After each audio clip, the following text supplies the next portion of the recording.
Thanks. It's a real treat to be here today with so many coffee folks and some of my coffee heroes, Peter, Blanca, I'm looking at you, and on a cold, rainy day to be talking with a bunch of coffee people. How Portland can that get? It feels like it's really appropriate. So I'm going to talk to you today about what coffee is worth, how we value coffee. And that might seem like a pretty basic question for a group like this. I imagine many of you can probably quote today's C price off the top of your head. But it's one of those questions that the more we think about it, what is value? How do we give worth to something? If we unpack it, to use the academic jargon, what's beneath that? And it's really philosophical and moral issues as much as economic ones. Now, in the bulk commodity market, pricing is pretty straightforward, right? We have the C price for washed Arabica futures. This is, it gives us a benchmark not only for the commodity trade, but we use it as a benchmark throughout the coffee sector. And that trade is made possible by standardized classifications and grades. And like any categories, what those do is erase internal diversity within the category. If we think of a category as a conceptual tool, it erases. So you buy a container load of Kenyan AA or Guatemalan Extra Prime, and it doesn't matter the varietals that went into it, who produced those, the different flavor profiles. All of the heavy lifting is done by the category. But that doesn't work in specialty coffee because we sell specialty coffee based on differentiation and tracing origins back to particular regions and even particular farms. And so seeing that this, that the C price is disconnected from the specialty coffee market led Peter Roberts, who's going to be, who I think is here today, to develop, and his colleagues at Emory, to develop the Specialty Coffee Transaction Guide. If you're not familiar with this, I would commend it to you. It's a very cool piece of research that is documenting actual prices for specialty coffee lots that are sold every year. But it still doesn't answer the question of what contributes to the extra value that gets added in specialty coffee. What is it that goes into that? That's what I want to talk about today. I want to offer a few academic scholarly frameworks for understanding value and what those can tell us about the specialty coffee business. But I want to start with a headline.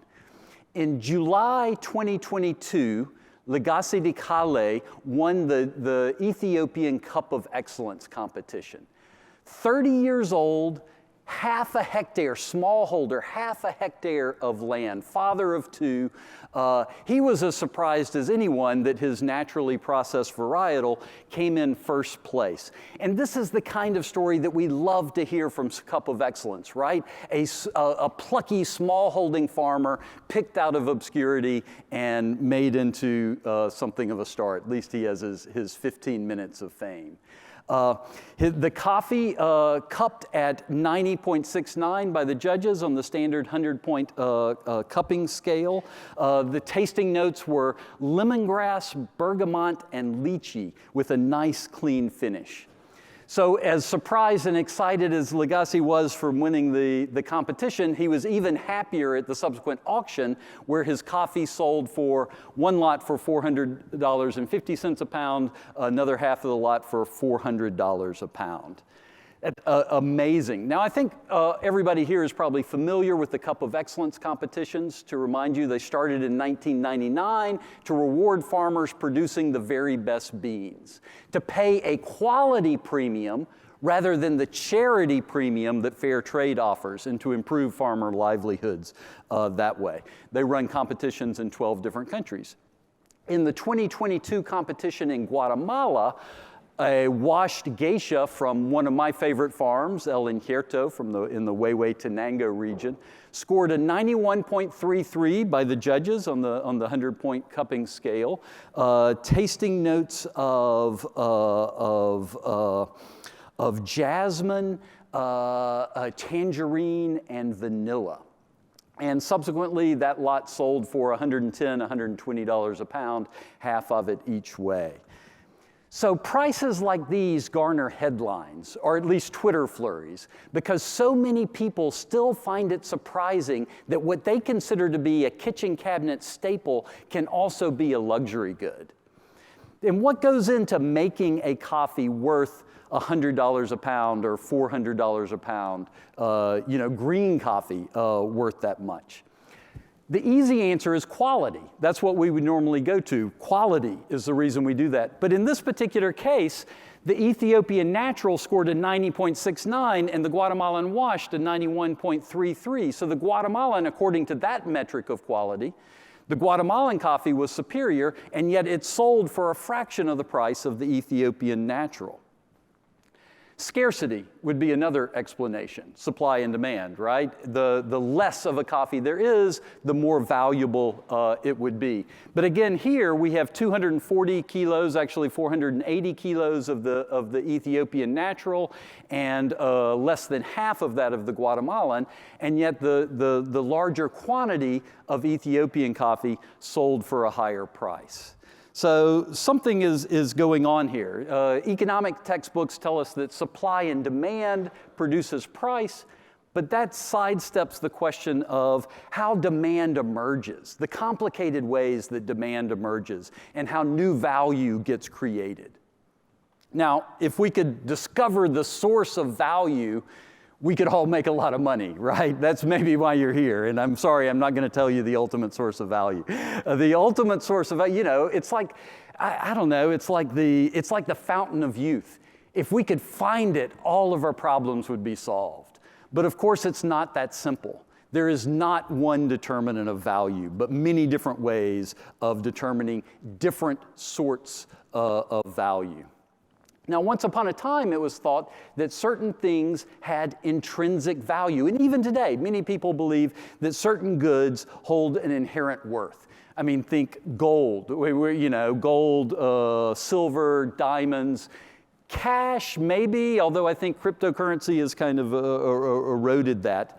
But from a social science perspective, all of those beliefs are just that, beliefs. They're cultural conventions. We've decided that they're valuable, and that works as long as we all buy into that belief, as long as we hold that belief. So they are social constructions.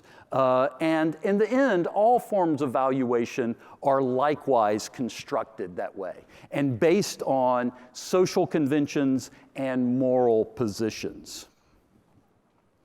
So I want to talk about a few different ways of understanding value in valuation studies. These are some of the major paradigms. In the 17th century, the French physiocrats, they were considered to be the first formal school of economic thought. They believed that all worth ultimately came from the land, came from earth. And it's really a moral as much as an economic consideration, that real worth comes from the land. It makes sense for an agricultural society, even a feudal society like 17th century France, where the aristocrats are making their living off of the peasants, making their living off of the earth, and that all real wealth comes from the land. Now, I've worked for a long time with Mayan farmers in Guatemala and with Mayan coffee farmers. They've experienced a boom in many communities based around the turn in specialty coffee. And one of the primary benefits that they see from the specialty coffee boom is the ability to retain control over their land. Now, there's economic security wrapped up in that, owning one's own land. But beyond that, there's a cultural dignity that goes with owning one's own land. In fact, it's said in many Mayan languages, to be poor, the phrase is to be without land. And this is tied into cosmological and spiritual senses of the regeneration of the earth, and that virtuously gained income, wealth, comes from working the land. Not so far removed from the physiocrats. Now, early scholars of capitalism, including Adam Smith and Karl Marx, they actually agreed on many more things than we remember in the popular imagination. They both held that the ultimate source of value is labor, is human labor. And again, this is a moral as well as an economic argument, that what we should really be concerned about is the human sweat and toil that goes into things. Now, labor is important, but it's, you know, we can tell from specialty coffee, we can't just add all of the labor inputs that go into a pound of coffee and wind up with the price. It tells us something, but it doesn't tell us what the final value is going to be. Nonetheless, this idea that labor holds a special role in creating value is still very much alive today and still very much felt. The fair trade movement is built around that, paying farmers fairly, a moral argument, paying farmers fairly for the fruit of their production, and even recent activism by baristas and cafe workers of valuing their labor. So labor continues to be an important component in a moral sense as well as an economic sense of price determination. So let's turn to use value and exchange value. Use value, also called utility. Exchange value, also called price. These are the 25-cent fancy terms for those things. Use value refers to the intrinsic properties of a good that satisfy some need, that bring benefit to me. I need to hammer in some nails, and so I buy a hammer. It has utility to me. It is useful to me. Now, what's the use value of coffee? From a material sense, it's the biochemical properties, right? It increases our stamina. It heightens concentration. It focuses attention. It makes us feel smarter and stronger, and so it brings utility to us. I'm going to come back in a moment about thinking about a more expansive view of use value. What are the other uses and benefits that coffee brings to us? But for now, let's stick to the material utility of coffee. We have use value, and then we have exchange value. Both Marx and Adam Smith saw these two as being intimately related. But Smith really wrestled with what he called the diamonds and water paradox. He said that if exchange value, if price is based on utility, then why do diamonds cost so much more than water? And we can think of lots of examples. If the use value, if the utility of a watch is keeping accurate time, a cheap Timex quartz does a much better job than an artisanally produced mechanical watch that might cost tens of thousands of dollars. And so exchange value, especially in high-end markets, is related to utility, but it's not tethered to it. So supply and demand, conventional economics would say supply and demand is what produces exchange value, is what produces price.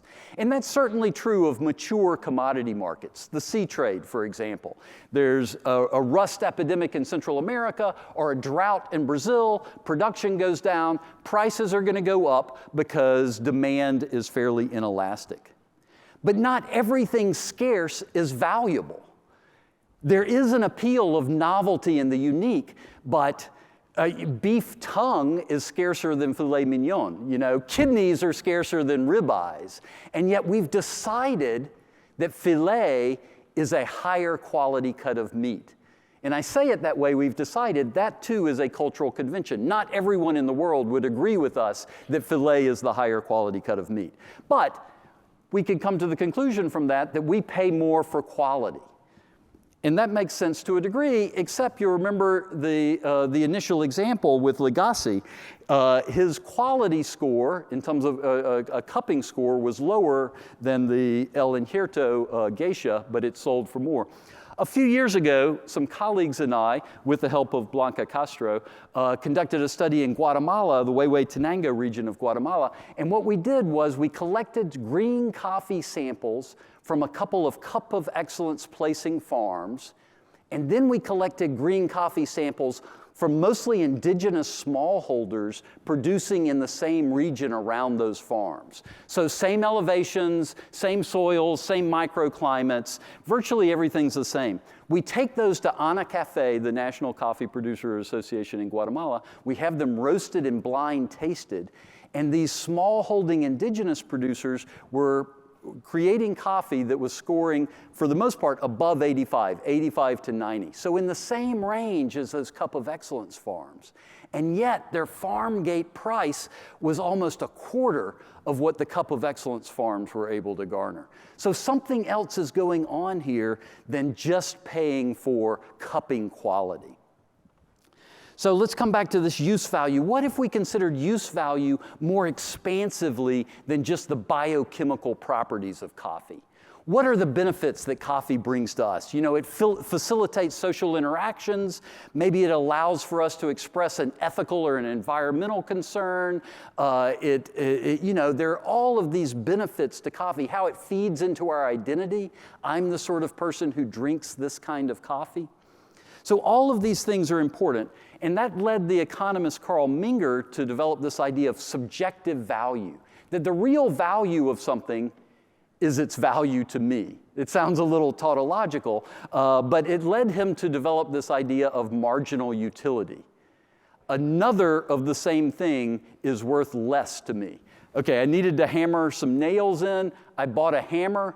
You come to me and you offer to sell me a second hammer.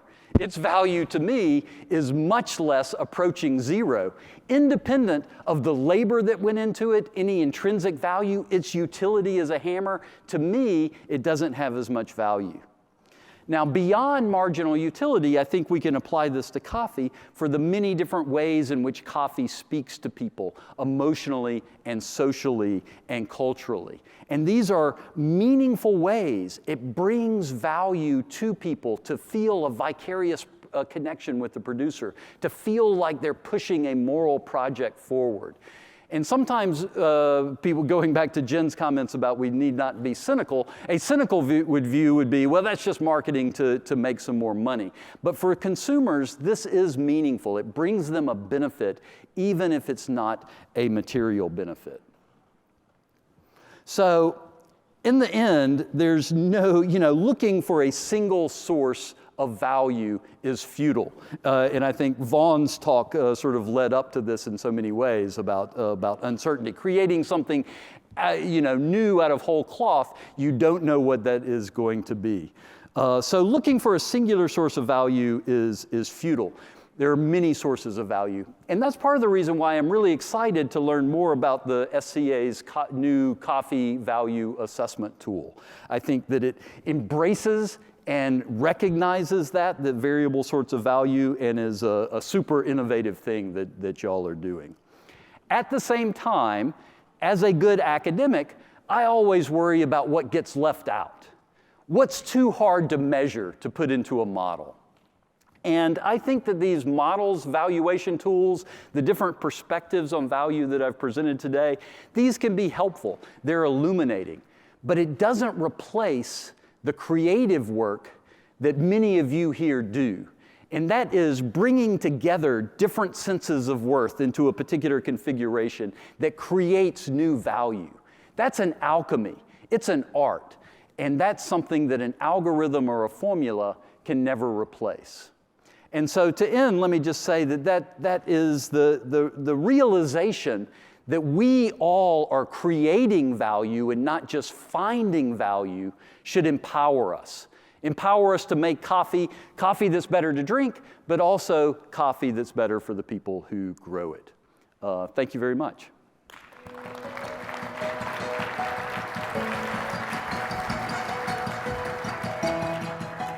Well, thank you, Ted. Hey, Jen. So good to have you here. Yeah, it's nice to be on stage with you. Jen and I have communicated by Zoom for a couple of years, and this is the first time we've actually met. I'm having a lot of these experiences, and it's really wonderful. It's super special. You mentioned we've been talking over Zoom for a while now, and once upon a time we sort of had this chat where I said, it's really difficult. We seem to have created these ways of trying to translate really complex ideas in simple sort of numeric measures or things like that. And you mentioned in other areas of your work, that's very much the same. Could you tell us a little bit more about that while people submit their questions? Yeah, sure. Thanks for setting me up with that. And Jen's referring to some work I've been doing with the World Health Organization lately around obesity and the BMI metric. It turns out we define the disease of obesity by BMI. A BMI of over 30 means that you have a chronic disease. But actually, the latest science is showing that the pathways are not captured by that gross metric of BMI. There are different kinds of fat involved. There are gut microbiome interactions. It's really much more complicated. And yet we've reduced people to this numerical category and sort of defined them by that. And I think that leading into that, this is the challenge of our day in many ways. I think that in the public sphere, in public policy, and very often in businesses and organizations, we've been too quick to disavow judgments onto spreadsheets and calculations. And this, again, resonates, I think, with what Vaughn was saying earlier. Doing something new requires judgment, requires wisdom, and that cannot be calculated. The calculations can help. It can help provide data to make those decisions, but alone they're insufficient. So I would caution us all, and again, I think that the new valuation tool addresses this, to not focus too much on these numerical rankings and indicators. And this is happening sort of in lots of spaces beyond this. And what do you think is sort of driving this desire to embrace the complexity of everything around us? Are we just learning more? Are we just acknowledging this? It is a moment in which we live. And again, going back to Vaughn's talk, we are living in a moment where our conceptual frameworks have not kept up with the 21st century reality in which we live. And again, we can think of this in larger context. We still send individuals to New York City to raise their hand to speak for everyone living within a geographically bounded region. Who speaks for the Kurds? Who speaks for the Syrian refugees? We have all of these frameworks that were built on a mid-20th century world. And the world in which we're living, the pandemic shows it, climate change shows it, they're not silver bullet solutions. We want silver bullet solutions, but it's the wrong way to go. Now, you and I are both very much, let's say, qualitative people in the sense, well, I don't know, I'm sure you do a little bit of quantitative as well, but in the sense that numbers are useful and you can measure with them, but there's so much more complexity to be captured in other ways. So someone has asked, what do you recommend doing with qualia that are too difficult to measure and put into a model? Oh man, that is the $1,000 question. Great question, thank you so much. One thing, I mean, the easy answer is to use them to understand the data that you are getting. And so I did a survey with German supermarket consumers a few years ago and why they were buying organic eggs or not. And the data showed me that very few people were buying organic eggs, but the surveys, when I surveyed people, they were claiming that they bought organic eggs. So if I just went by the data, I would say people don't really care much about the environment or these issues. But talking to people allowed me to situate that, and it's like, okay, there's something else going on. People want to do this, but they're not. Yeah. And so then what's the obstacle? So I think contextualizing hard data. Yeah. But this is part of the challenge. Qualitative data is real data. It's real evidence. We get real insights from that. And we often put it on a hierarchy below quantitative data, and we need to rethink that. You're speaking my love language right now. I love context and complexity. Mm-hmm. So someone has asked, your book explores various cultures from the Maya to fashionable culinary culture and many in between. If individuals value things subjectively and therefore culturally, can we hope to build shared value in a multicultural supply chain? Oh man, that is a killer question. And I don't know, this is something I've been wrestling with. I was thinking about it on the plane here yesterday. I was going through, Spotify was giving me suggestions of music to listen to, and I was like, you know, when I was growing up, this was a communal thing. Yeah. I would talk to people about new music. I would get suggestions from others. And now it's beautiful that we have all of these different sources that we can draw on and build our own individuality from all of these things. But what gets lost is exactly this. Where's the coherence there? Where is the community there? And I do think it is. I think part of the yearning for artisanal coffees is a yearning for connection. It's a yearning for a connection with a roaster, an artisanal roaster, someone who is committed to craft. It's the very often imagined, but nonetheless really felt connection with a producer. And so I think a lot of our people, our consumers, our people are looking for community. And so that offers an opportunity to build community around coffee. That's kind of a nice segue into one of the other questions that we have, which is sort of like, what does it take to evolve the cultural and historical measures of value and then to create newly valued things? Because I'm imagining community is a big part of that. Yeah, and again, Vaughn's talk was great that way, of creating something new. We don't know what it is, and yet, you know, if you're in a fluorescent lit boardroom and you're trying to decide what the next new product is, you want to have it all be on spreadsheets, and yet we need to open it up. Yeah.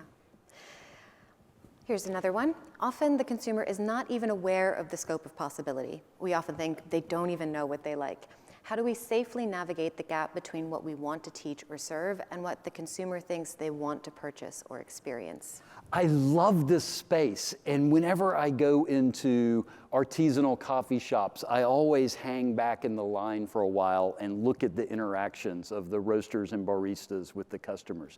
Because so few, for those of you who work in the high-end coffee space, so few of your customers actually have a full knowledge of what they're buying.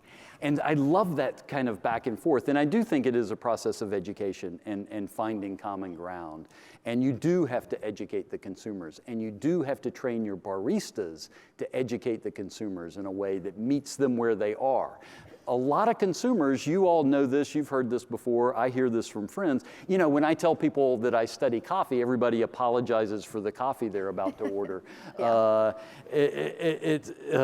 And I lost my train of thought. But It's a common occurrence where, I mean, people sort of assume that if you know things about coffee, you must be maybe a little bit snobbish about it. And we'll kind of get to that later today, but that's later. Yeah, but that's exactly time. right. But that's not the vibe we want to give, No. right? And that's not the vibe that most of us here have. We want to turn people on to something new and cool. Well, Ted, as always, it is a pleasure. Thank you so much for being here with us and for sharing that history of frameworks and helping us understand how value has shifted. Thank you, Jen, and thank you all. Cheers. That was great.